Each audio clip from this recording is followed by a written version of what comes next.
नमस्कार साथियों, आप सभी का हृदय से अभिनंदन है। जैसा कि आप जानते हैं, ज्योतिष केवल गणना नहीं बल्कि जीवन को अंधकार से प्रकाश की ओर ले जाने वाला विज्ञान है। वर्षों के अनुसंधान और सिद्ध तारा चक्र की गहराइयों को समझने के बाद आज एक अत्यंत शुभ वेला में मैं अपने ज्योतिषी मार्गदर्शन को एक नई पहचान दे रहा हूँ। अब से हमारा ये परिवार एस्ट्रो चैतन्य के नाम से जाना जाएगा। चैतन्य यानी वह चेतना जो हमें हमारे नक्षत्रों के वास्तविक प्रभाव से परिचित कराती है। यहाँ हम केवल भविष्य नहीं देखेंगे बल्कि घटना के 4 स्तंभों के माध्यम से जीवन की बाधाओं का समाधान भी खोजेंगे। तो साथियों, जैसा कि आप देख रहे हैं कि आपके सामने एक कुंडली है। कुंडली का प्रारूप बना हुआ है, उसमें लिखा हुआ है कुंडली के 12 भावों का एक परिचय। तो देखिए इसमें क्या है कि इसमें आपको दिख रहा होगा कि 12 खाने बने हुए हैं। यहाँ से शुरू करेंगे। ये पहला भाव कहलाता है, यहाँ लिखा हुआ है प्रथम भाव। ये दूसरा भाव है, तीसरा है, ये चौथा है, ये पांचवा, ये छठा है, ये सातवां, ये आठवां, ये नवां, ये 10वां, ये 11वां, ये 12वां। यहाँ से आरंभ करके यहाँ से ऐसे गिनते हैं। इसको ऐसे नहीं गिनते हैं, इसको ऐसे गिनेंगे। और इस भूमि पर जितने भी लोगों का जन्म होता है, सबकी कुंडली का यही प्रारूप होता है, यहाँ से ही प्रारंभ होता है। तो साथियों, इसमें ये जो भाव लिखा हुआ है, इसे भाव बोलते हैं। बहुत लोग घर भी बोलते हैं। तो आप देखिए इसमें यहाँ लिखा हुआ प्रथम भाव। तो प्रथम भाव का मतलब क्या लिखा हुआ है? लग्न है। ये लग्न कहलाता है। ये वाला हिस्सा यहाँ से यहाँ तक पूरा ये जो दिख रहा है, ये लग्न कहलाता है। यानी कि लग्न का मतलब क्या है? आपका शरीर, आपका व्यक्तित्व, आपका स्वभाव। किसी भी जातक के शरीर, व्यक्तित्व और स्वभाव के बारे में जानना होगा तो हम इस भाव को देखेंगे, इस घर को देखेंगे। इसके बाद आगे बढ़ते हैं। देखिए फिर लिखा हुआ द्वितीय भाव।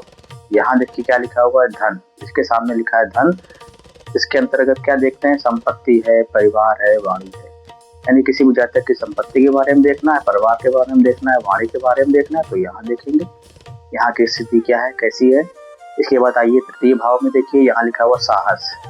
साहस का मतलब क्या हुआ? यहाँ पे लिखा हुआ छोटे भाई बहन हो गया, पराक्रम हो गया, छोटी यात्रा। किसी भी जातक के बारे में अगर हमें देखना है, छोटे भाई बहन कैसे हैं, पराक्रमी है कि नहीं है वो, और उसकी यात्राएं छोटी हैं कैसी हैं, तो उसके बारे में यहाँ से देखा जाएगा। फिर आता है चतुर्थ भाव। चतुर्थ भाव सुख। सुख के अंतर्गत क्या देख सकते हैं हम? भूमि है, भवन है, वाहन है, माता है।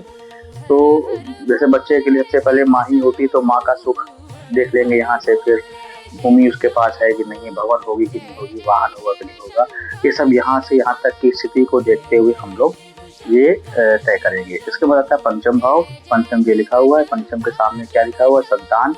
संतान के अंतर्गत क्या लिख रहे हैं? बुद्धि है, विद्या है, प्रेम है, इष्ट देव है। यानी कि इस त्रिकोण से, यहाँ से देखिए त्रिकोण बना हुआ है, इसे यहाँ से क्या कहेंगे? यहाँ से आप देखेंगे बच्चे के बारे में, फिर अपनी बुद्धि के बारे में, फिर विद्या आपकी कैसी है, फिर आपका प्रेम कैसा होगा, इष्ट देवता के बारे में यहाँ से जानकारी। इसके बताते हैं छठे भाव में, षष्ठम भाव में शत्रु। यहाँ देखेंगे रोग, रिपु, ऋण। यानी कि यहाँ से किसी के बारे में देखना है कि उसके दुश्मन कैसे हैं, उसके शत्रु कैसे हैं, उसके पर कर्ज कैसा होगा, उसके रोग कैसे होंगे, ये सब यहाँ से देखा जाएगा।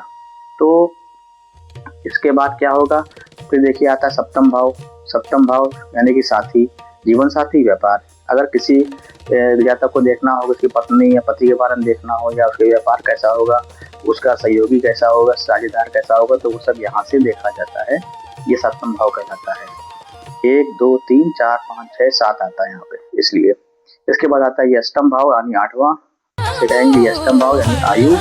आयु यहाँ देखेंगे। फिर गुप्त विद्या, तो रिसर्च, आकस्मिक घटना। कोई भी प्रकार की आकस्मिक घटना घटती है, या कोई रिसर्च कर रहा है, या कोई गुप्त विद्या का अध्ययन कर रहा है, तो वो सब कुछ यहाँ से देखा जाता है।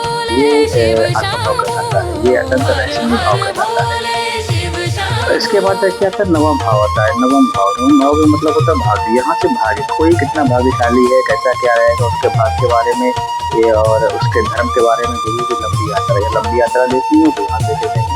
ये गुरु के बारे में देखना हो तो ये है धर्म स्थान भी यही आपका है।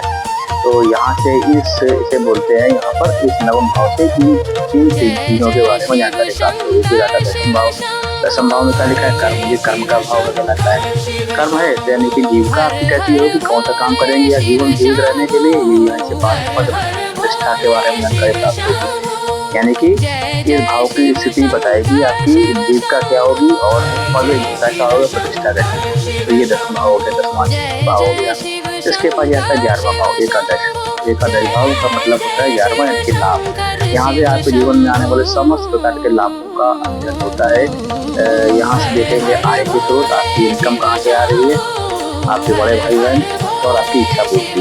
आय के स्रोत, बड़े भाई बहन और इच्छा पूर्ति, यानी कि आपकी कोई भी डिजायर है तो वो कहाँ से तो वो कब पूरी होगी, कैसी होगी। किसी भी प्रकार की इच्छा के लिए आपको इस भाव को अध्ययन करना पड़ेगा। बड़े भाई बहनों के बारे में अध्ययन करना पड़ेगा। इनकम कैसी होगी, ग्रोथ कैसे होगी, वो सब यहाँ से देखा जाएगा एकादश भाव से। अंत में आता है द्वादश भाव। तो द्वादश भाव का मतलब क्या है, व्यय। ये व्यय का भाव है, खर्च है, विदेश यात्रा, मोक्ष यानी कि खर्च कैसा होगा, आपकी विदेश यात्रा के बारे में, आपके मोक्ष के बारे में। यहाँ से ये 12वां भाव कहलाता है।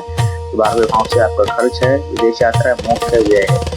तो ये सब जो है आपके यहाँ से होगा। तो कुल मिला के आपने ये समझा कि यहाँ से शुरू होगी यात्रा और यहाँ से घूमते हुए यहाँ पे चला जाएगा। यानी कि यहाँ पे ये आपका शरीर है और ये शरीर का वह स्थान हो गया। तो आप कितने भी खर्च करेंगे वो यहाँ देखा जाएगा।